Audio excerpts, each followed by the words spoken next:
Hugo Ochoa, artista visual. Bienvenido a este diálogo sobre Honduras. Estoy muy contento de que estés aquí con nosotros y esperemos que lleguemos a recordar cosas y a platicar un poco sobre lo que significa ahora Honduras para el contexto del arte. Ahí cualquier cosita que yo pueda aportar.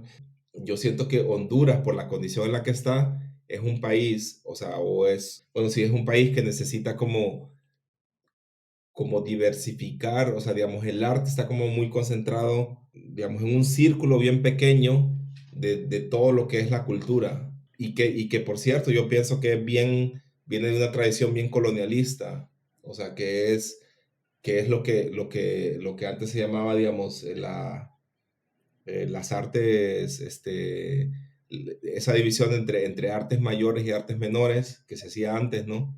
Pero que yo creo que hay en ciertos lugares que se sigue haciendo, como que está como muy concentrado en ese pequeño círculo, y la cultura es mucho más diversa, mucho más grande, y yo siento que un país como Honduras, en las condiciones en que está, le favorecería diversificar y como tratar de empezar a formar gente.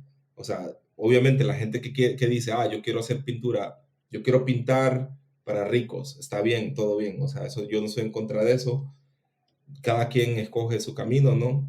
O yo quiero hacer objetos para estar en las mejores colecciones de arte, de la gente más conocida, bla, bla, bla. Ok, está súper bien, pero, o sea, ¿quién está haciendo cómic? O sea, ¿quién está haciendo animación? ¿Quién está haciendo productos, digamos, que son para consumo masivo?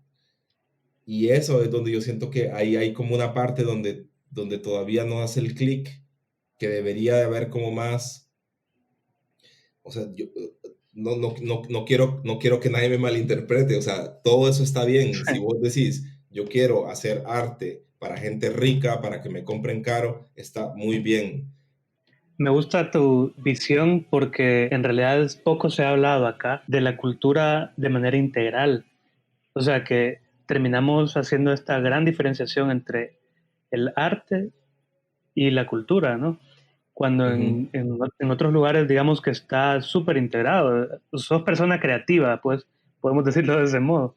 Sos una persona Exactamente. creativa que trabaja en diferentes ámbitos, que puede hacer pinturas, puede hacer esculturas, pero que también comparte con otra gente que hace otro tipo de actividades creativas. Entonces, eso como propuesta está súper. ¿Cómo plantearse una Honduras donde esta discusión no se cierre en estos círculos? Exactamente, eso, ¿no? Porque, o sea, obviamente talento vos vas a encontrar en todo lado, ¿no? Talento vas a encontrar en todo lado. Y, y yo sí siento que hay una cuestión en la política, digamos, cómo vos decidís, o sea, qué política vas a seguir, o sea, qué se va a apoyar. Si vos te vas a Francia, o sea, Francia es uno de los países, obviamente ellos tienen toda una tradición, ¿no?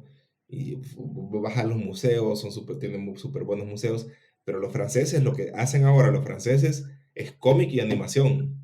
O sea, la gente creativa en Francia se concentra, pero porque también al fin y al cabo se crea la industria, ¿no? La industria se establece y después ellos obviamente crean productos, o sea, bueno, una película animada están trabajando 100 personas, 100 creativos, ¿no? Sí, Entonces, al final, sí, hay mucha gente que logra vivir de las industrias creativas porque se consolida como industria, ¿no? Y eso yo sí siento que hay que hacer un poco, bueno, es una cuestión de política también al final. O sea, pero sí, empieza por la educación, porque bueno, si en la universidad no hay una escuela, ¿no? Que apoye, o sea, que ahí es donde se empieza a formar, ¿no? Y donde vos empezás como a formar la gente también que va a mover eso, obviamente nunca va a pasar. O sea, vos vas a tener casos ahí aislados obviamente de gente que le gusta mucho y que lo hacen por hobby, o que son pioneros, o sea, que van abriendo camino, ¿no? En la selva, pero al final no se va a lograr consolidar como debería, porque al final esa onda, o sea, el potencial que tiene transformador es alto, es grande. O sea, la otra línea está muy bien y yo respeto mucho la gente, respeto y admiro a la gente que vive de, o sea, de sus pinturas o de estar en colecciones super guau.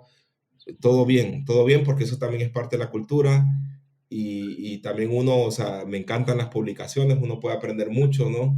Porque hay gente que tiene como rollos súper buenos y las obras también son súper interesantes, pero también lo otro, o sea, la otra línea no, o sea, tiene que también tener como, hay que ponerle energía a la otra línea.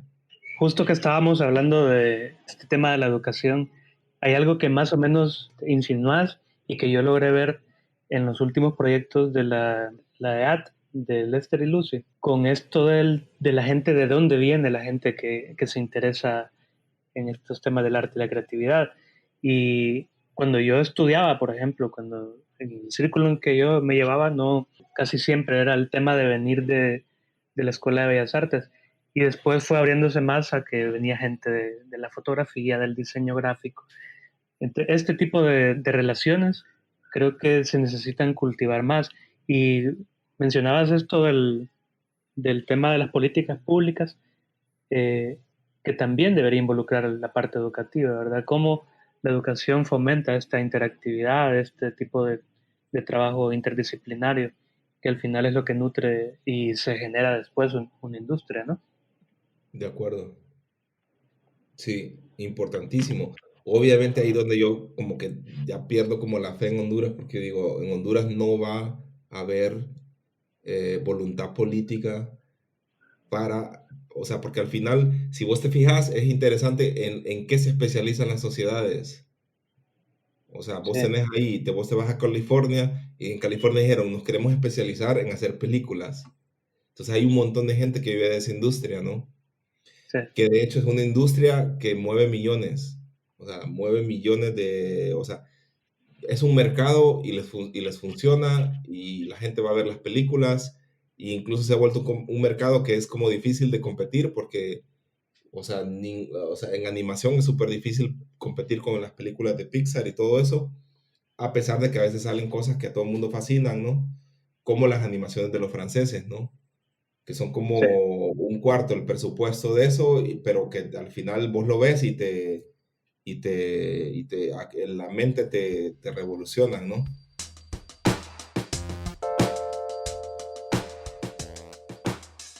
Vos creciste en Tegucigalpa. Ujú.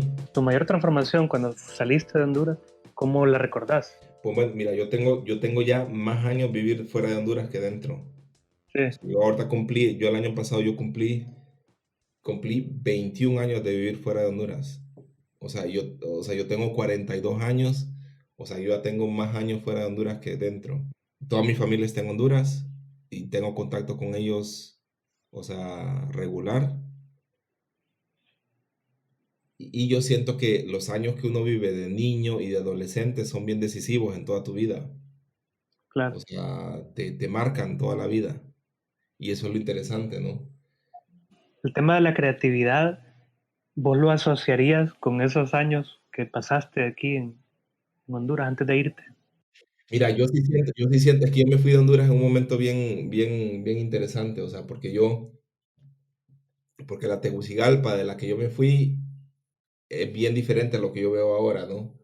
Y era como una Tegucigalpa, bueno, en la que yo vivía, ¿no? Yo después yo me di cuenta, o sea, yo vivía un poco en una burbuja porque yo me fui de Honduras ojo, yo me fui en Honduras en el 98 y yo todavía en el 98 yo nunca había escuchado, o sea, sí se empezaba a escuchar de los mareros. Obviamente yo me di cuenta que yo vivo en una burbuja cuando lo de los mareros estalla, que fue por el 98, 99.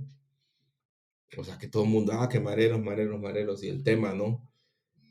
O sea, cuando ese tema estalla, o sea, yo me doy cuenta de que yo digo, pero yo nunca había escuchado esa onda, man. Pero bueno, o sea, yo sí tengo, o sea, mi personalidad y mi forma de ver las cosas sí está como muy influenciada, o sea, de la idiosincrasia del hondureño. Y sigue siendo así, o sea. Entonces sí hay algo ahí, obviamente es algo que a mí me ha puesto a pensar muchas veces y, digamos, como de encontrar, digamos, cuál es la, la singularidad de, de la nacionalidad hondureña. O sea, ¿qué tenemos de singular? Mira, yo me fui de Honduras porque bueno, a mí siempre me gustó usar el pelo largo. A mí siempre me gusta usar el pelo largo. No sé por qué, man, exactamente. Era por un poquito había un poco de, de espíritu rebelde ahí, ¿no? O sea, pero sí también como no comulgar con las ideas tradicionales de la sociedad. Había un poco de todo ahí. Y también de estético. Me gustaba el pelo largo, man. Y, y a mí una vez, man, yo siempre miré a Honduras como esa cultura militar era muy fuerte. Era como, y a mí desde niño siempre me molestó la cultura militar. Yo siempre, desde niño, siempre fui antimilitar. Y por eso yo en algún momento yo tuve simpatía, digamos, o simpatía romántica, ¿no? Como un adolescente, ¿no? Por los movimientos de guerrilla, pero ya como yo a los 20 años, yo dije como, no, eso no me gusta tampoco porque son militares, man. Sí, O sea, por el simple hecho de que son militares, man. O sea, que había la misma dinámica militar, ¿no? Jerárquica y toda esa onda, ¿no? sí, sí. Que yo desde mi intuición, esa onda nunca me gustó. Entonces, una vez a mí un militar ahí en el Puente Mayor me paró y ojo, a mí yo no sé por qué, obviamente ahora ya no me gusta, pero me gustaba usar un arito. Yo andaba pelo largo y andaba un arito en una oreja. Entonces un militar me paró y me dijo como, ah, marica, quítate ese arito, que solo las maricas usan arito, que no sé qué. Y yo como, no me lo voy a quitar, lo siento. Un chepo, man, un chepo. Me paró ahí en el puente, iban dos chepos allá patrullando y me paró. Y el man se puso violento conmigo, me agarró el arito y me lo jaló, me lo quitó y me quedó sangrando la oreja. ¿Ah? Ay, Y después me pegó un culatazo en el estómago. Y yo me quedé, man, frío, man. O sea, yo decía, como, ¿qué le pasa a este man? O sea, qué nivel de agresión, qué nivel de violencia, ¿no? Igual yo, ya cuando me pegó el culatazo, yo no le dije nada, man. Yo solo dije, yo me voy de aquí, ¿sabes? Como me dio sí, sí. miedo. Y ese fue como un momento, parece banal, man, pero fue un momento bien traumático que yo tuve, porque al fin y al cabo yo siempre que habían, o sea, siempre, o sea, en ese entonces en Honduras, vos sabes que siempre habían como los operativos, entonces te paraban los chepos, man, y yo cada vez que nos paraban, que íbamos en el carro con amigos y nos paraban, yo tenía miedo de los chepos, man. O sea, por eso mismo, man, porque yo sabía que un chepo, un man con pelo largo, ¿no? Con arito, o sea, un chepo no tolera Sí, eso. sí. O sea, para un chepo eso es no sé. O sea, y ojo, también ahí entra otra vez la cuestión de las clases sociales, porque para mí eso es parte o sea, los chepos normalmente son gente que vienen más o sea, de background pobre, ¿no? Que les cae mal el niño de clase media, ¿no? O sea, que anda con pelito largo y que sí fue a la universidad y ellos no. Ahí hay lucha de clases, man. Sí. Entonces yo obviamente yo sí tenía como un poquito como o sea, yo le tenía miedo a los chepos, man, cuando nos paraban. Y tenía miedo de que ellos abusaran de su poder, ¿no? Por la simple forma de yo andar como yo quería. Y eso yo sí sentí un cambio radical en Costa Rica, porque en Costa Rica yo nunca, o sea, nunca me pasó algo así, man. O sea, cuando yo me fui a Costa Rica yo me sentía libre.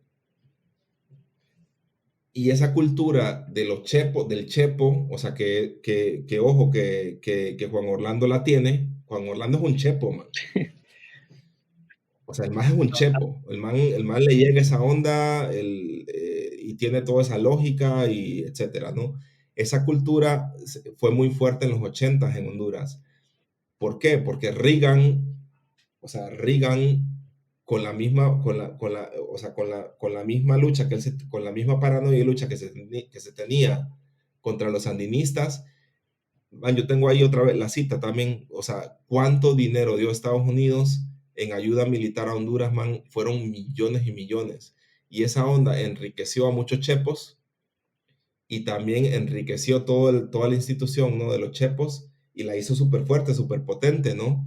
O sea que obviamente el caso de Rexima Bellman es solo como una puntita del iceberg de todo lo que la cultura de Chepo, ¿no? Que se hizo en Honduras, man. Y yo sí debo decir, yo salí huyendo de esa cultura, man, porque esa cultura la siento, ¿cómo lo puedo decir? Es una cultura, man, bien patriarcal, bien machista, y al final termina siendo bien violenta, Claro. la cultura del chepo. A ver, ese es tu recuerdo de Honduras, entonces. Ese es mi recuerdo de Honduras, man. Yo salí de Honduras traumatizado por esa cultura del chepo. Yo en Honduras, tengo otra anécdota. Yo en Honduras, yo crecí en Olancho. O sea, bueno, en mi infancia, ¿no? Yo viví varios años en Juticalpa y también lo mismo, ¿no? La cultura del Sí. chepo. La cultura del chepo estaba por todos lados. Mi abuela vivía a la parte de un batallón y yo recuerdo que ahí siempre jugaba, con los niños, ahí siempre jugábamos a guerrilla. Jugábamos a que éramos guerrilleros y que estábamos en la frontera de Nicaragua. Entonces, No, y agarramos las AK-47 y las patas de gallina. Eso era lo que jugábamos de niños, man. Yo tenía, ¿qué? 6 7 años. Sí, 6 antes de ir. Después yo de Juticalpa me fui para México. Y, y uno de esos niños, man, que tenía 15 años, Toñito, ese man lo reclutaron. O sea, bueno, y en ese tiempo reclutaban que cazaban a la gente, ¿no? Salían a la gente a reclutarla. O sea, salían a las calles a cazar gente. Entonces, si vos eras un adolescente de 15 años y andabas en una fiesta, en una disco, los chepos te agarraban y te metían a un camión. Yo no sé si vos viviste eso, pero yo lo viví, man. O sea, obviamente yo era un niño y yo lo observé. Yo no lo viví, pero yo lo observé. sí, Y yo vi chepos detrás de adolescentes cazándolos, man, y amenazándoles de que van a disparar y que entonces... Y ese Toñito, el man era bien fiestero, man, y el man tenía 15 años. Y ese man lo reclutaron con 15 años. Y con 15 años lo mandaron a la frontera, o sea, a pelear con la contra. Y yo recuerdo que ese man iba llorando, man. claro. Entonces sí, esas son ondas, man, que... Y ojo, qué interesante, man. Después una vez yo pregunté por él, man, ahí en Olancho, y me dijeron, el man que cuando regresó de ahí, cuando terminó su servicio militar, el man se hizo marero, y lo mataron. Qué historia, ¿no? Fuerte, loco, fuerte. Sí, Hasta me da como, porque o sea, obviamente yo recuerdo nosotros de niños corriendo detrás del camión de él, ¿no? Y el maje con los ojos rojos, y era con el man con que jugábamos, ¿no? Y era el mayor de todos, ¿no? O sea, el man tenía 15 años. Y después me contaron, o después yo pregunté más de él, ¿no? O sea, mi hermana, ¿no? Que mi hermana sabía bien toda la historia, y me dijo que cuando el maje regresó, obviamente el man regresó con el famoso postrauma, sí, ¿no? de De, de, la de, guerra. de guerra, ¿no? Y que el maje se volvió súper violento, empezó a pegarle a las hermanas, a pegarle a la mamá, después lo corrieron de la casa, obviamente, ¿no? Por agresivo y violento, ¿no? Y el maje se metió con los mareros y al final lo terminaron matando, ¿no? Hizo todo el círculo. Es el círculo, man. Y obviamente esa fue la Honduras de la que, o sea, bueno, yo después con la misma, es que yo me fui a Honduras en el 97, 98, man. Sí, antes del Mitch me Sí, fui.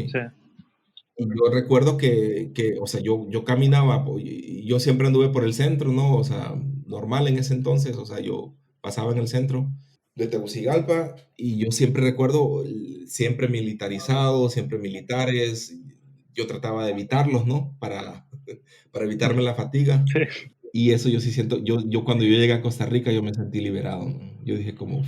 es distinto. Bueno, la verdad que, bueno, a mí me tocó ver, por ejemplo, en Costa Rica, abuso policial contra nicaragüenses en el Parque Central, ahí en la avenida. Ujú, ujú. Y Sí, pues ahí te das cuenta que lo militar no es tanto el título, sino la actitud. de acuerdo, de acuerdo. Y bueno, sí es cierto, pues que obviamente hay mucho menos de esa actitud en Costa Rica y aquí la hay como al 100%. Tal vez por ahí va la definición del nacionalismo hondureño. Que yo ando buscando esa definición, man.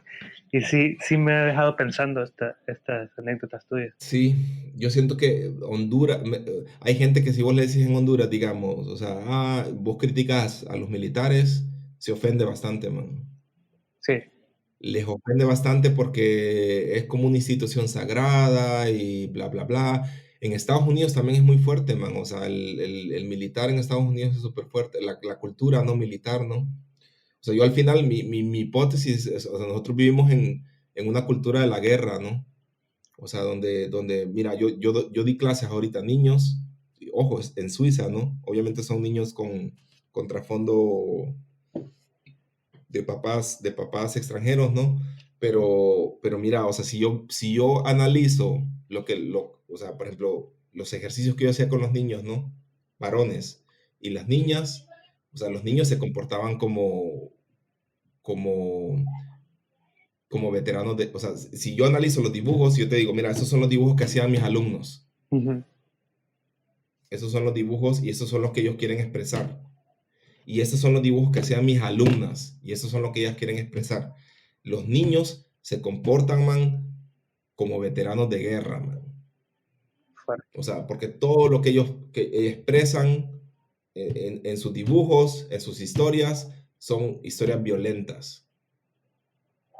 Historias de armas, de que le dispara al cuello y le sale sangre al otro, de que le corta la cabeza con una espada, etcétera, etcétera. Y las niñas, o sea, man, súper más sensible, man. O sea, tienen historias poéticas, historias de amor, otros temas, man. Sí.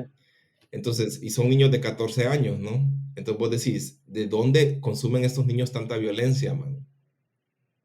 ¿Dónde consumen estos niños tanta violencia? Y dónde estos niños, obviamente, asumen el papel como hombres, ¿no? De que son los que tienen que defender la aldea que va a ser invadida por los chinos, los latinos, yo qué Sí, sé, el enemigo que vos querás inventarle, man. sí, sí.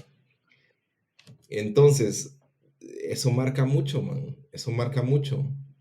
O sea, nosotros los hombres, históricamente, como vivimos en una cultura de guerra, nosotros los hombres asumimos un papel, man, o sea, bastante, o sea, que sí, de que tenemos que defender la aldea, ¿no? Siempre, y estamos y ese constante estrés yo sí siento que nos vuelve más agresivos como hombres, como género.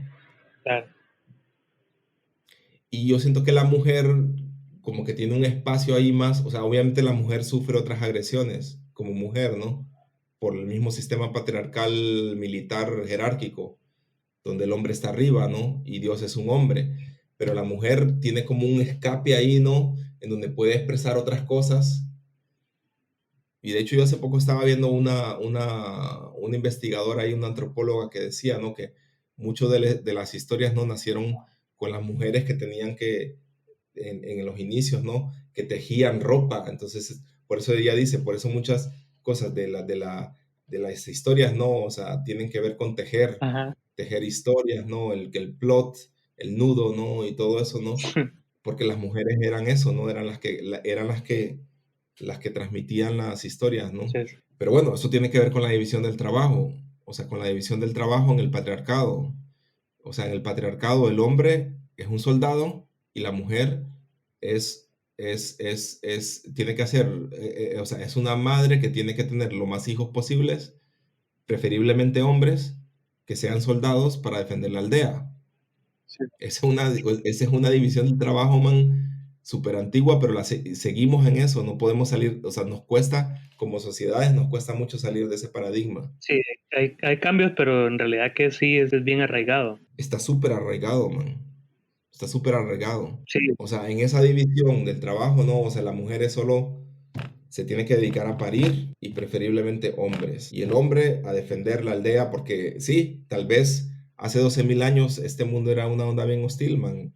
Como no nos conocíamos, o sea, vos mirabas a alguien diferente, man, y tu primera reacción, o sea, es como a un indígena ahí en las Amazonas le preguntaron, ¿pero ustedes por qué hacen guerra?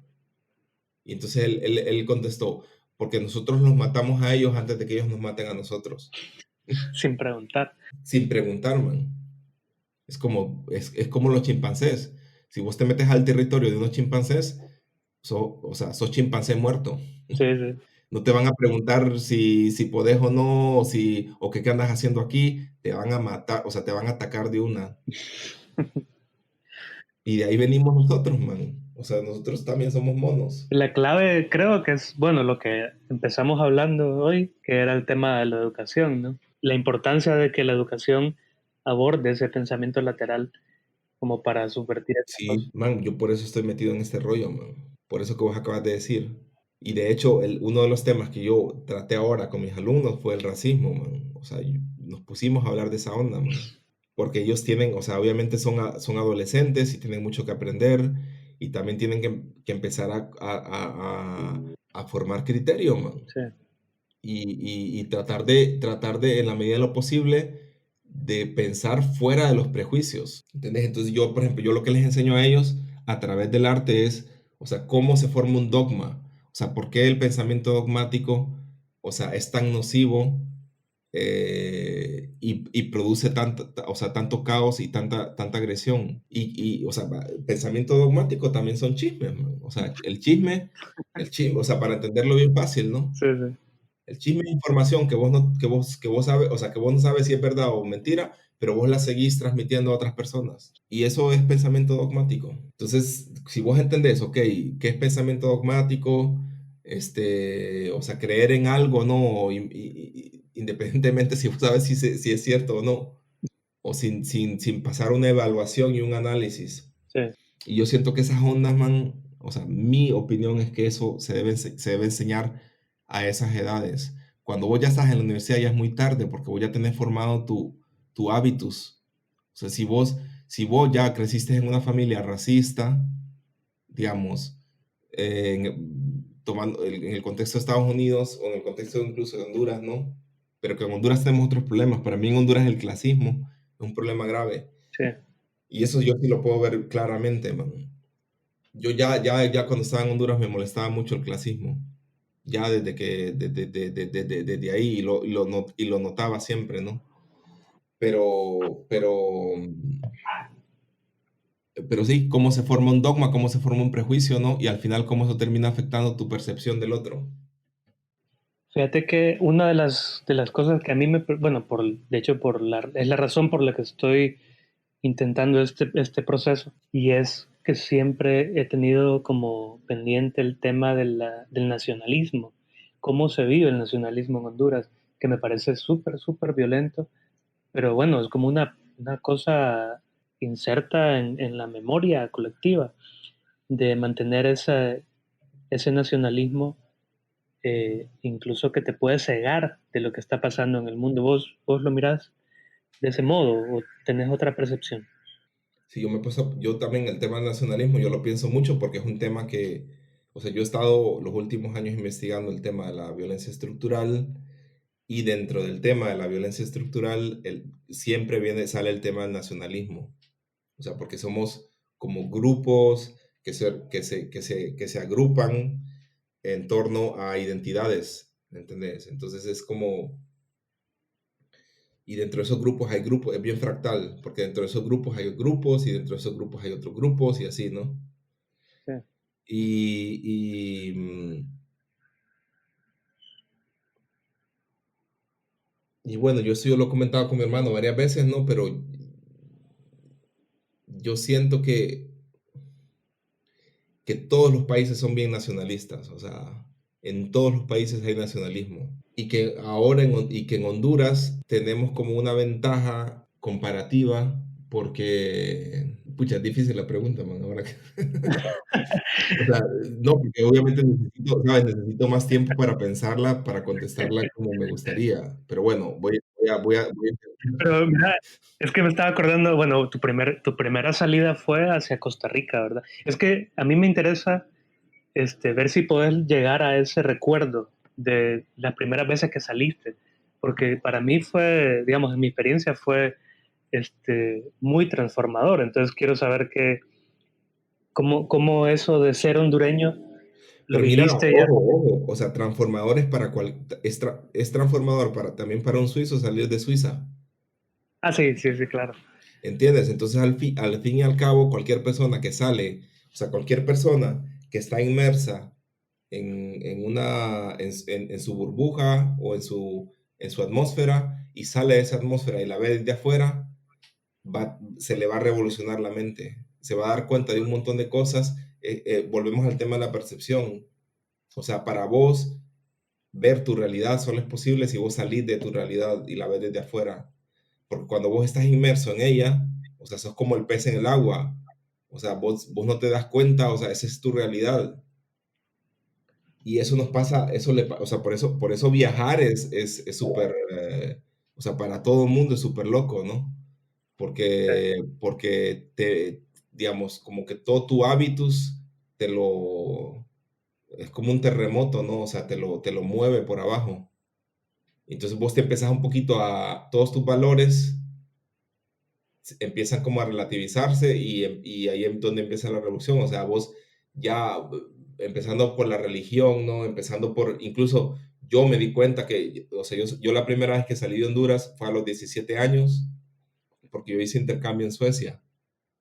O sea, yo viví un año en Suecia de intercambio y yo me di cuenta que yo era el típico chico macho, con ideas bien como, sí, o sea, nosotros los hombres somos esto, somos más y las mujeres, ¿sabes? O sea, yo me di cuenta de eso en Suecia, en la misma interacción con la gente, ¿no?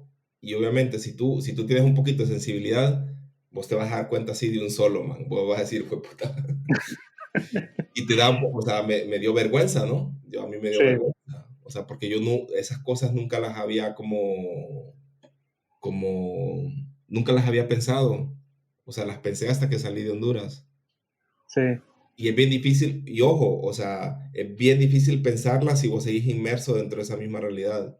Pero yo ya ahora, digamos, cuando yo me vine a Suiza, yo después me fui a Costa Rica, o sea, yo regresé a Honduras después, ya con mi mente muy transformada, ¿no? Y después yo me fui a Costa Rica y después yo me vine a Suiza y yo aquí en Suiza me empezó a interesar el tema de la memoria histórica y por eso yo empecé a leer mucho acerca de todo lo que tiene que ver con Banana Republic y de eso y de los primeros años de la Banana Republic. O sea, yo empecé a investigar mucho, a leer mucho acerca de historia de Honduras, ¿no? Pero de la primera parte, o sea, de la primera mitad del siglo XX, ¿no? sí, Y para mí, pero era como, había un paralelismo entre mi búsqueda de mi identidad como hondureño, ¿no? Y esas lecturas, porque, o sea, yo me di cuenta o sea, yo me di cuenta cuando yo leí esa historia de Honduras, ¿no? Los primeros 50 años del siglo XX, o sea, yo también como que me di cuenta de por qué estamos donde estamos, o sea, y de cómo se formó también la idiosincrasia del hondureño. Y sí, hay como, si vos también lo ves como, lo comparas con otros países de Centroamérica, sí hubo una línea que Honduras como que se fue se fue en otro viaje que el resto de los países. Y obviamente Honduras también, yo tenía un amigo guatemalteco en Costa Rica, un buen amigo guatemalteco, que él era pintor de paisajes y él una vez me hizo un comentario, me dijo, hey, Honduras me dijo, Honduras es un país cero a la izquierda, nunca ha pasado nada ahí. No, no, y después, ojo, después me encontré una vez aquí, me encontré una periodista suiza que había ajá, cubierto todo el proceso de la revolución sandinista y ella ajá, también a los hondureños, o sea, ella tenía un concepto de los hondureños, o sea, bien feo, era como los hondureños son lameculos, o sea, son vendidos, vendidos con la contra, un montón unos conceptos ahí que yo me quedé, "Puch, ¿de dónde esta man sacó todo esto, no? Y claro, era su experiencia conociendo hondureños que infiltrados, ¿no? Policías que todo el mundo sabía que eran policías infiltrados, ¿no? Que andaban de espías. Y para ella los hondureños son esos, son espías de los gringos, porque siempre les hemos estado lamiendo el culo a los gringos, lo cual yo pienso que es cierto. O sea, Honduras ha sido un país que históricamente, o sea, le ha lamido el culo a Estados Unidos y es parte de la idiosincrasia del hondureño, aunque nos duela, pero es parte de la idiosincrasia del hondureño. Yo no sé si vos tenés como una experiencia diferente, pero... yo donde me fui primero fue a Nicaragua. Digamos que la cultura se transformó a partir de de todo el intercambio que hubo con la revolución, toda la gente que llegó del exterior eso para mí fue un gran choque. Pues, de hecho, creo que por eso fue el gran choque, de salir de un lugar tan amante de los símbolos patrios a un lugar tan, digamos, abierto como es Nicaragua, pues aún con todas las contradicciones que hay, me gusta esta lectura de que al final, si te fijas, es como un enigma Honduras para la gente. Y me parece a mí, por cómo se cierra el país hacia cualquier eh, idea más global. En el arte, por ejemplo, vos ves un montón de intercambio últimamente en Centroamérica y Honduras es como un puente vacío. Antes había más interacción porque la gente quería viajar. Me tocó vivir eso cuando incluso en grupos, pues como artería, vos mismo hiciste mucho de esta labor de salir. Y bueno, siempre me acuerdo de tus proyectos sobre Morazán, que son parte de toda esta lógica, ¿no? Pero a Honduras le cuesta un montón y por eso es que lo asocio mucho al nacionalismo, un nacionalismo que es tal vez más tóxico que en el resto de la región, no sé qué pensás. Fíjate que yo no siento tanto eso, porque yo siento que el nacionalismo es tóxico en todo lado. O sea, Mm, y si vos ves, o sea, por ejemplo, en Costa Rica también, en Costa Rica son súper nacionalistas. O el otro país que yo viví de niño en México. Y el nacionalismo en México, mira, yo te voy a decir, el nacionalismo en México es más fuerte que en Honduras, sí, claro, porque ellos tienen toda una política de cohesión, como son tan grandes, son un país tan grande, ¿no? O sea, mira, a mí me tocaba de niño, yo viví 2 años en México de niño, y a mí me tocaba todas las mañanas cantar el himno de México, o sea, en la escuela. Todas las sí, mañanas nos formábamos en las canchas de básquetbol y nos tocaba cantar el himno de México. Y son esos himnos que son como una apoteosis de la guerra, es como mexicanos al grito de guerra, el acero. sí, sí, sí, Y Costa Rica lo mismo, los ticos son súper nacionalistas y tienen un nacionalismo que además son súper orgullosos. Vos has vivido en Costa Rica también, o sea, son súper orgullosos de ese concepto de Costa Rica, ¿no? sí, Y muchos ticos muchas veces a mí me dijeron, y a mí me parecía un poquito como, bueno, están exagerando, ¿no? Como que ellos querían como siempre como, no, me decían, es que nosotros no nos identificamos con el resto de países de Centroamérica. Nosotros nos identificamos más con Colombia, nos parecemos más a los colombianos. Yo era como, no, lo siento, pero obviamente yo no me iba a poder a discutir, ¿no? Porque muchos amigos me lo dijeron varias veces, pero yo era como, lo siento, pero ustedes son bien centroamericanos aunque no les guste. claro, Entonces, obviamente lo del nacionalismo, yo entiendo tu punto porque sí hay que analizar el nacionalismo en Honduras. Por ejemplo, una anécdota, o sea, a mí, o sea, uno crece en Honduras como bien fiebre del fútbol, ¿no? Porque en Honduras, como en el resto de los países, menos Nicaragua, ¿no? O sea, el fútbol se vuelve como es el circo romano, ¿no? O sea, sabes, es como, aquí también en Suiza, en Alemania también, en sí, Europa también, ¿no? Y, y uno crece como con una idea, o sea, cómo es el fútbol de Honduras, o sea, como muy orgulloso, y Costa Rica me tocó muchas veces con los ticos, ¿no? Como esa discusión, ahora la considero tonta, en ese momento no, ¿no? Pero era como la discusión, el fútbol de Honduras y el fútbol de Costa Rica, y me hizo gracia porque, por ejemplo, yo crecí con la idea, bueno, el fútbol de Honduras jugamos de tocadita y creativo y hacemos goles de fantasía y que la jugada, ¿no? Y un día yo estaba hablando con un tico y el tico, es que los hondureños siempre juegan como súper fuerte, haciendo barridas y de golpe y nunca echan goles bonitos y entonces yo le pregunté, ¿y ustedes cómo juegan? Nosotros jugamos bonito, de fantasía, hacemos toquecito corto, pero bueno, yo aprendí exactamente, así es como yo veo que juega Honduras y tú ves que así juega Costa Rica. Entonces, al final es una cuestión, un fenómeno de percepción, ¿no? En donde él veía a Costa Rica como él la quería ver y yo veía a Honduras como yo la quería ver, ¿entendés?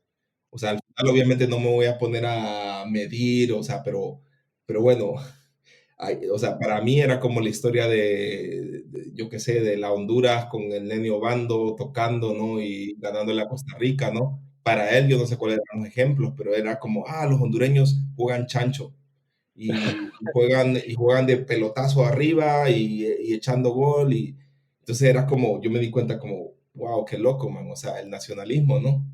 O sea, Sí, el sí, man lo ve totalmente diferente a como yo lo veo. sí, sí, sí, totalmente.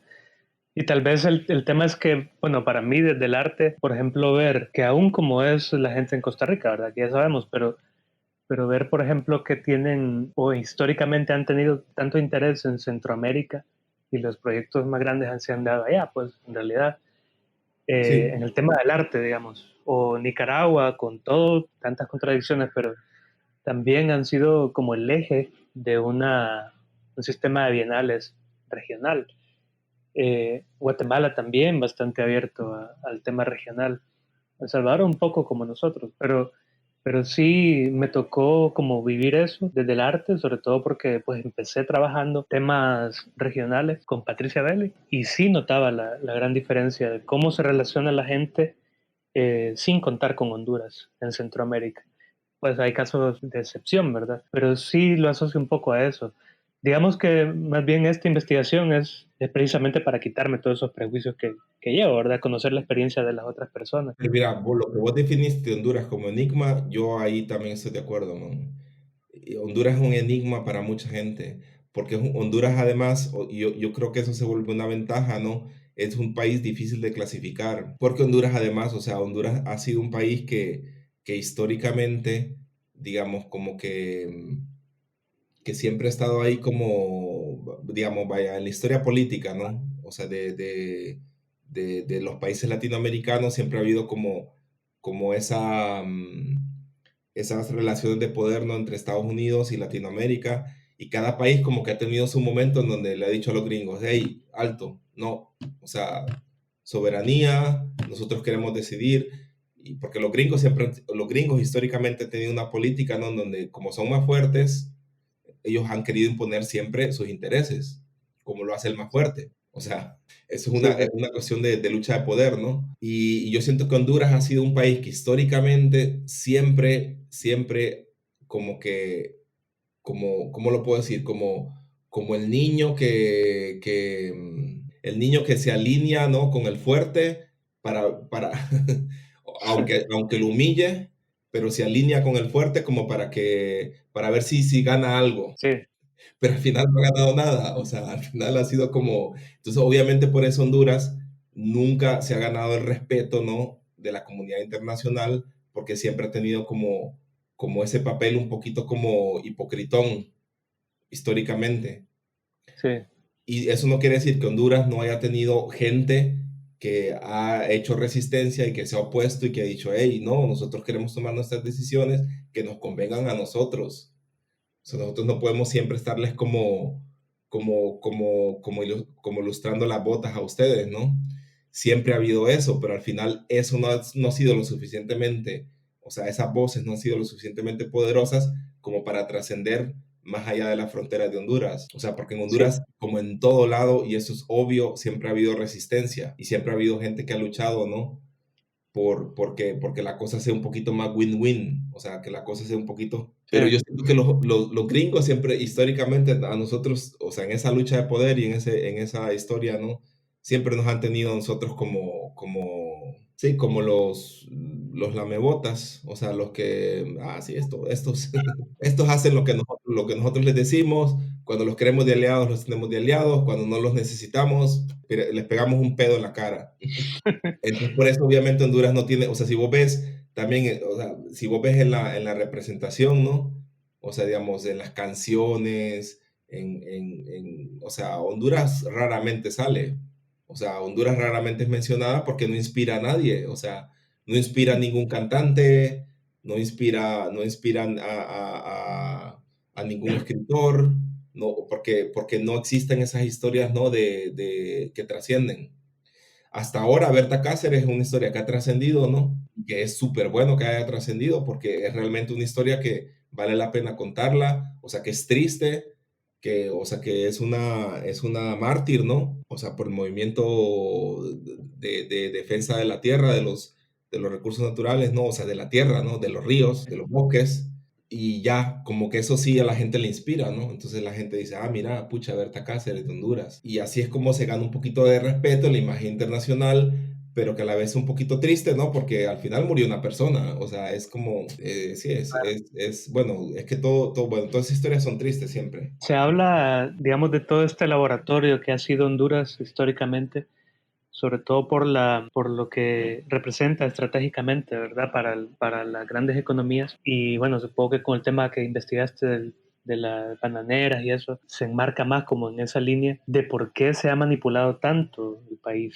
Que eso nos llevó a que, por ejemplo, hubo un momento en que todos los vecinos estaban en guerra abierta, excepto Honduras, Ujú. que, que, bueno, hubo toda esta gran masacre, ¿verdad?, de estudiantes y de personas que trataban como de llevar otro discurso en los 80, pero que digamos, con una represión y un aparato de comunicación tan potente, se logró reprimir. Y eso es tal vez lo que yo siento.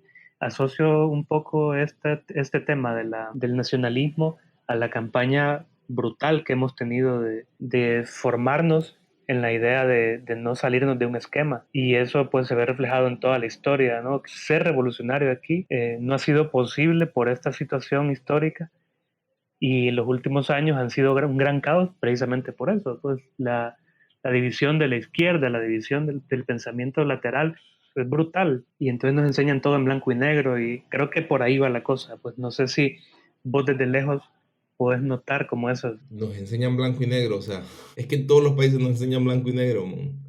O sea, yo no veo como una diferencia. O sea, ¿qué pasa? O sea, digamos, ¿dónde empieza la diferencia? Es una cuestión de proporciones. O sea, Honduras fue un país, o sea, Honduras fue la República Bananera, los primeros 50 años Honduras fue la República Bananera, o sea, bajo el mandato de Carías. Pucha, vos te detenés a leer todo lo que pasó durante Carías, man, y es una cosa surreal. O sea, volvemos al surrealismo, man. Es Sí, una cosa surreal. Y la corrupción también era una cosa surreal. Entonces, Honduras sí realmente era la típica república bananera. O sea, y de hecho ahí fue donde surgió el término república bananera, ¿no? Era la típica república bananera. ¿Y qué fue lo que sucedió entonces? Lo que sucedió fue que la clase media en Honduras, o sea, como Honduras estaba concentrada, digamos, en apoyar las empresas gringas, o sea, y que las empresas gringas sacaran como todas sus ganancias y saquearan. Obviamente la clase media de Honduras era la clase media más pequeña de toda Centroamérica, porque todo estaba como muy concentrado, ¿no? O sea, todo estaba como muy, sí, todo estaba muy concentrado en lo de los bananos.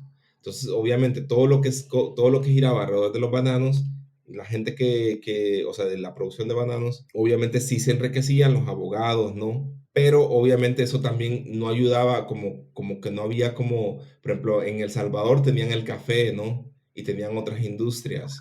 Incluso la misma Guatemala, que también fue muy república bananera, también tenían café, ¿no? O sea, no solo tenían como el banano, porque el problema del banano es que todo era fuga de capital. O sea, sí. de las ganancias que se generaban del banano, muy poco quedaba en Honduras, muy, muy, muy poco. Y en los otros países, las ganancias que se generaban quedaban en los países. Entonces, eso obviamente, eso permitía que la clase media se hiciera un poquito más grande y entonces, y al final lo que mueve, ¿no? O sea, lo que mueve todo es la clase media.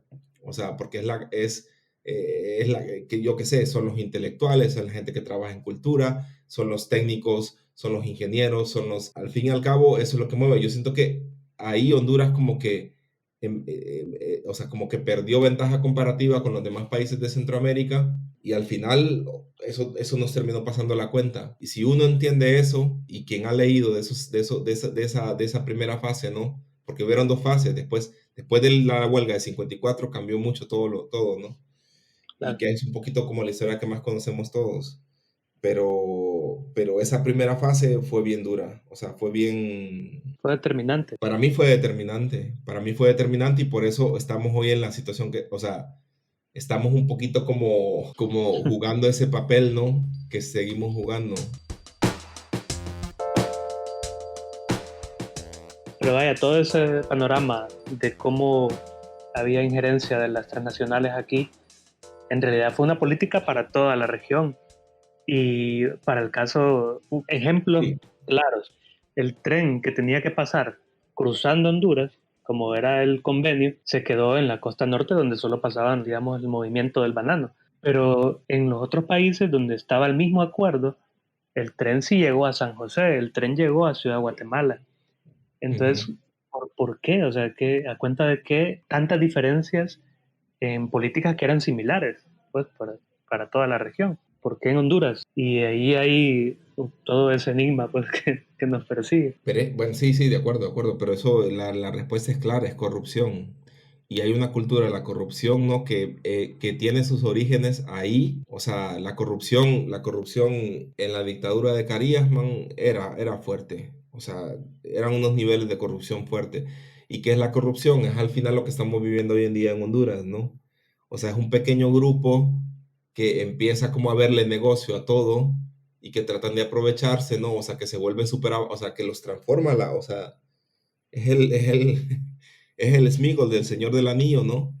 Los transforma, man. O sea, hay gente que se corrompe, o sea, que dice, wow, que ve aquí, ve el dinero y dice, este dinero sirve para mantener 2 generaciones de mi familia y se lo roban, man. O sea, dicen Sí. como, no me importa, man, me lo robo. Pero mira, vaya, estoy pensando en un ejemplo bastante claro.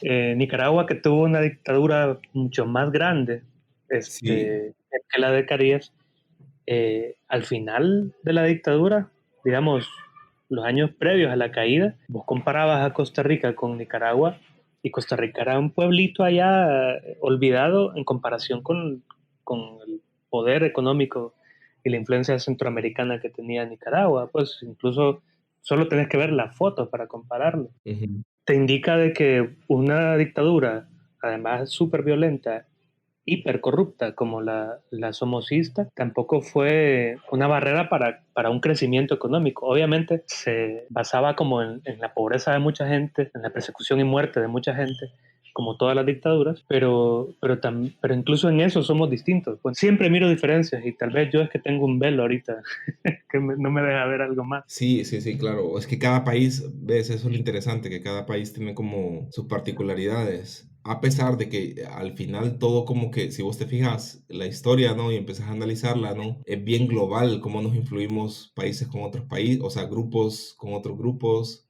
y cómo ciertas políticas en Estados Unidos influyen en ciertos países en Centroamérica y viceversa, ¿no? O sea, al final es como un sistema bien interdependiente o cómo, por ejemplo, ciertas ideas tienen ciertos momentos históricos, ¿no? Entonces, vaya, por ejemplo, en los 50 era como la idea de, ok, un estado de bienestar en todo el mundo, en todo el mundo.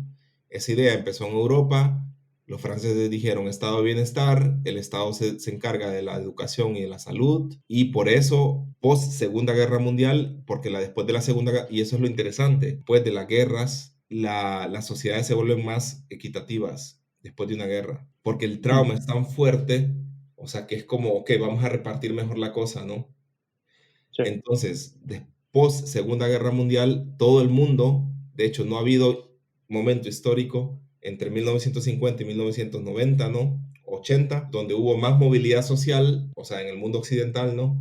Y donde el mundo fue tan equitativo, ¿no? O sea, o sea, se volvió súper equitativo por el estado de bienestar. O sea, porque en todo el mundo se dijo, y todas esas ideas llegaron a Honduras, y en Honduras pasó lo mismo, ¿no? O sea, dijeron, ok, educación pública, seguro social, gratuito para todo el mundo, ¿no? Y eso pasó en Costa Rica, eso pasó en Guatemala, eso pasó en todos los países, ¿no? Entonces sí, el mundo sí está súper más conectado de lo que todos pensamos y sí influye mucho lo que está pasando en Estados Unidos, ¿no? Y cómo la cosa en Estados Unidos o sea, qué rumbo toma influye mucho en Centroamérica. O sea, Claro. no hay que subestimar como todos esos, son lo que en inglés se dice los global trends. Cuando hay un trend, eso o sea, vos no sabes la forma en que uno le influye, ¿no? A los mismos tomadores de decisiones, ¿no? En los países les influye. Si el trend va más para la izquierda, va a haber más trend a la izquierda y si va más para la derecha, se va a ir más para la derecha, ¿no? sí, En los 90 fue lo mismo, o sea, mira, en los 90, ¿cuál era el trend? El trend era, vamos para la izquierda, o sea, se van a privatizar en todo el mundo, o sea, todo el mundo occidental hablo. De Asia y de eso no conozco mucho los casos, pero ¿cuál era el trend? 1990. Ok, caída del muro de Berlín, Unión Soviética caída, ok, se empieza a privatizar, ¿no? El Estado ya como que tiene como su ciclo, las cosas no el Estado ya no funciona tan bien, ¿no? Las instituciones, ¿no? Que la ENE, que el SANA, que no sé qué. Bueno, hay que tratar de privatizar, ¿no? Y ese era como un trend en todo el mundo. Obviamente eso creó un caos increíble que nadie se lo imaginaba.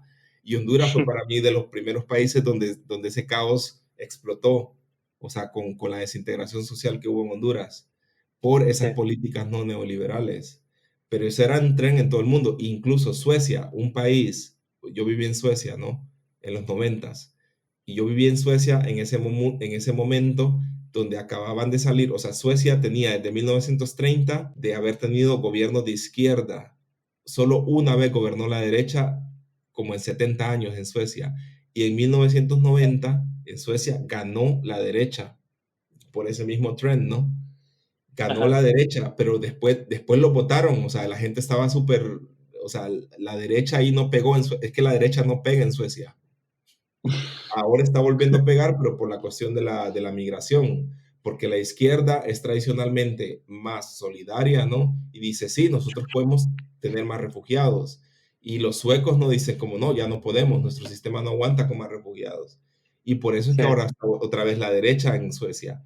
Pero si fuera por Suecia, Suecia tiene una tradición de 80 años de izquierda y solo ganaron, o sea, ganaron una vez como por ahí por los 70s y volvieron a ganar en los 90s por ese global trend. Entonces ujú. sí influye bastante, ¿no? Lo que pasa en el mundo. Sí, por ejemplo, en Costa Rica hasta ahorita está más o menos llegando con claridad, pues fue tal vez de los pocos lugares donde no se desbocaron a vender todos los bienes nacionales. Sí, Costa Rica, obviamente, ves, Costa Rica es otro caso súper interesante.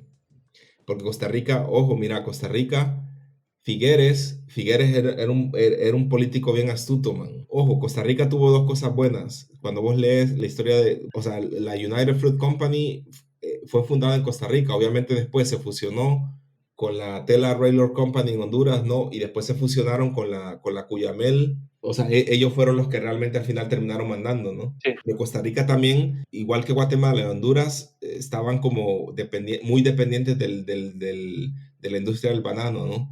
Pero Costa Rica, ellos sí lograron como tener mucha más soberanía en sus decisiones. Y ojo, y Figueres se consideraba un socialdemócrata, pero mm, Figueres era súper anticomunista.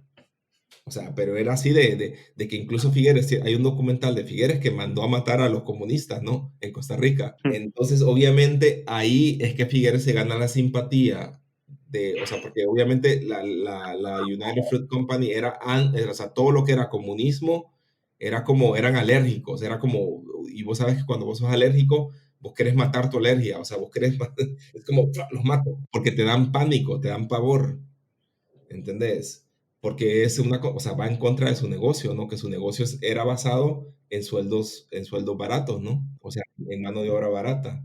Y en explotar recursos, ¿no? Y en no pagar impuestos. Y las ganancias, o sea, tratar de o desviar, o sea, lo que se llama fuga de capital, ¿no? Dar al Estado lo menos posible, ¿no? Que ahí eso hoy en día, eso para mí es un saqueo, fue un saqueo y de hecho ellos tienen una deuda moral, o sea, impresionante, o sea que pero obviamente nunca la van a pagar, pero bueno.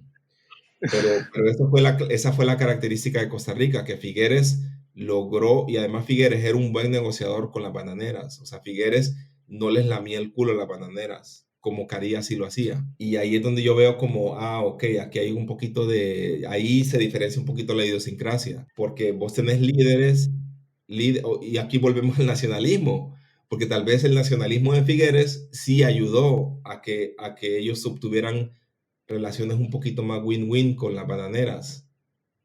¿Me sí, explico?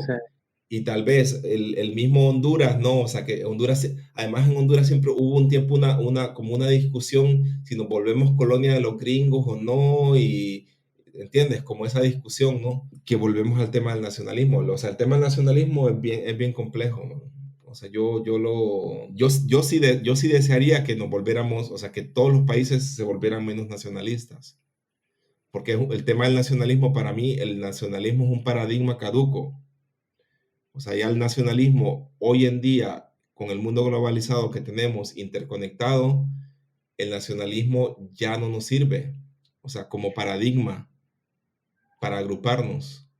Y sobre todo con lo mezclado que estamos y como te doy otro ejemplo, no sé si ya estoy hablando demasiado, pero te doy otro ejemplo así como bien puntual. Hay una compañía petrolera que explota petróleo en Alaska, gringa, y esa compañía tiene un nivel de ganancias tan alto que ellos al final le terminaron pagando tanto a la alcaldía ahí de Alaska, que la alcaldía de Alaska terminó creando, o sea, que todos reciben una renta básica. Si vos sos niño mayor de no sé qué edad, vos recibís $1,200, $1,200 al mes, solo por vivir ahí, porque Sí. las ganancias de esa compañía son tan altas y dejan tantas ganancias que al final esa alcaldía decía, ¿qué hacemos con tanto dinero? Entonces dijeron, ok, cada ciudadano de Alaska va a recibir una renta básica. Ok, ¿y por qué esa compañía gringa sí dice, por qué esa compañía gringa podría decir, no, nosotros queremos, esa ganancia la vamos a mandar a un paraíso fiscal? ¿Para qué les queremos decir, dejar aquí a la gente de Alaska todo ese dinero? ¿Para qué? Si ellos no son de mi nacionalidad. ¿Pero por qué se las dejan? Porque son gringos. Entonces ahí hay una cuestión de nacionalidad. Pero ¿por qué esas compañías grandes no dejan su dinero en Honduras? ¿O no dejan su dinero en Nigeria, las petroleras? ¿O no dejan, entiendes? O en Sí. Uganda. Hay un caso aquí con Glencore en Uganda, que no dejan un 5 en Uganda. O sea, explotan minerales en Uganda, pero no dejan un 5 en Uganda por nacionalismo. Porque ellos dicen, no, o sea, ese dinero va para Suiza. En Suiza lo queremos reinvertir. ¿Para qué lo vamos a reinvertir en Uganda? Y encima en Uganda, en esa comunidad donde ellos explotan esos minerales, tienen un montón de problemas de salud, man, no tienen hospital, la gente se está muriendo de asma. ¿Y por qué no dejan por qué mandan el dinero? O sea, ellos evaden, según el documental que yo vi, man, evaden man, 3 millones de dólares al mensual, no, al final del año es como un montón de billetes, que eso se podría reinvertir en salud pública, en educación pública en ese lugar, pero no lo hacen. Entonces hay un Sí. man suizo que vino y dijo aquí, entonces todo ese dinero termina en una alcaldía aquí en Suiza, que son mega hiper ricos. Entonces un tipo vino y dijo, hey, aquí somos, o sea, aquí tienen un montón de dinero para infraestructura, entonces uno de los cantones aquí que mejor infraestructura tiene en Suiza. Entonces viene un tipo y dice, hey, yo quiero que hagamos que todos los que vivimos aquí en esta alcaldía demos un poquito de dinero para Uganda, porque a ellos necesitan ahí, que no sé qué, que bla, bla, bla. Y entonces fueron a una reunión en la alcaldía y la gente votó que no querían dar dinero. Entonces es como, putas, es como, yo no, esas son las cosas que yo no puedo entender. Y esas son las cosas que el nacionalismo crea que ya esa onda ya pasó. Esa onda ya pasó. Sí. O sea, porque vos sí crees, vos como ciudadano suizo, vos decís, es una empresa suiza y lo hace muy bien y tienen mucho éxito en el mercado. ¿Y por qué nosotros no disfrutamos de las ganancias? Claro.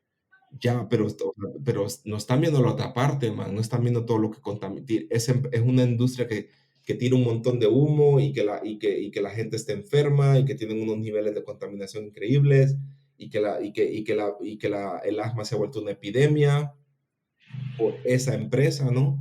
Entonces, todos los costos sociales y ecológicos de esas empresas, man, no están siendo tomados en cuenta. Así como nunca fueron tomados en cuenta también todos los que causaron las bananeras en Honduras en los primeros 50 años. Es que eso estaba pensando, cómo siempre trasladan ese tipo de problemáticas a los lugares más vulnerables. Exactamente, eso es, man, eso es. Al final, el que está allá al final de la fila, man, es el que termina pagando los platos rotos. Sí, Y el bueno, penúltimo es el que le termina saltando. ¿y vos volverías a Honduras? Ya como una pregunta capciosa más bien. Pues yo he deseado todos estos años volver a Honduras, man, porque aquí, la verdad, aquí no me estaba yendo muy bien hasta ahora, ¿no? Que logré ese trabajo como profesor. Sí, Y obviamente ahí sí, yo voy a decir que me dolió mucho como dejar de dibujar, dejar de hacer cosas, de hacer trabajo creativo. O sea, para mí era un dolor interno, no era como, puta, esa es la onda que a mí me gusta, ¿no? Pero bueno, no lo puedo hacer, aguantate y es la vida, ¿no? Y todo bien, tranquilo, ¿no? Entonces, obviamente, yo sí sé que con el capital social, digamos, que yo tengo en Costa Rica o en Honduras, no hubiera comido tanta mierda como he comido aquí, digamos. Y comer mierda también es eso, ¿no? Es como te cuesta mucho conseguir un trabajo porque la gente no te confía, porque por tu color de piel o incluso porque venís de Honduras, man. Porque Honduras es un país que tiene mala fama, porque Honduras, un hondureño, o sea, mira, yo aquí digo, yo soy hondureño y todo el mundo me dice, peligroso, peligroso que todos sabemos, o sea, que no es ni culpa tuya, ni mía, ni de mi mamá, ni de mi papá, man, que esa cultura del narco y que todo lo que sucedió, todo el fenómeno que se estaba dando, ¿no? O sea, que salió a flote a partir del golpe de Estado, ¿no? Y que se volvió como una espiral de caos, o sea, todo, ¿no? Caos de todo tipo, político, social. O sea, o sea, la mayoría de la gente solo somos víctimas de esa situación, man. Porque sí, yo sí siento que me ha afectado mucho. O sea, yo he vivido aquí un montón de anécdotas. O sea, que cuando yo digo mi nacionalidad, o sea, la gente da un paso atrás, ¿ah? O la gente dice como, o claro. estamos un grupo de latinos y les como, ¿y vos de dónde sos? De Chile. ¿Y vos? De México. Entonces, y la sonrisa, ¿no? De oreja a oreja, ¿no?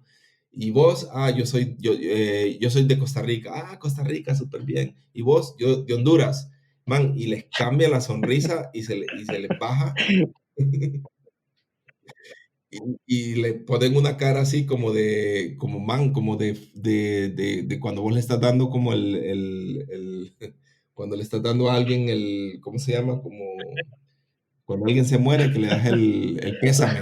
Y yo me quedo como, güey, puta. Pero es un estigma que otros países lo han tenido, como Colombia, México. Sí, es un estigma sí, de acuerdo, de acuerdo, de acuerdo. No, yo no tengo muchos problemas con eso, man. Yo siempre lo digo tranquilo, ¿no? Volvemos al nacionalismo, lo digo con orgullo. O sea, porque no tengo nada y si la gente quiere hablar de mí conmigo acerca de Honduras, hablo con gusto, le doy mi opinión, man. Le digo lo que está pasando, tranquilo, ¿no? Y sí, para mí es una crisis más que va a pasar y que hay que trabajar obviamente en las raíces de la crisis.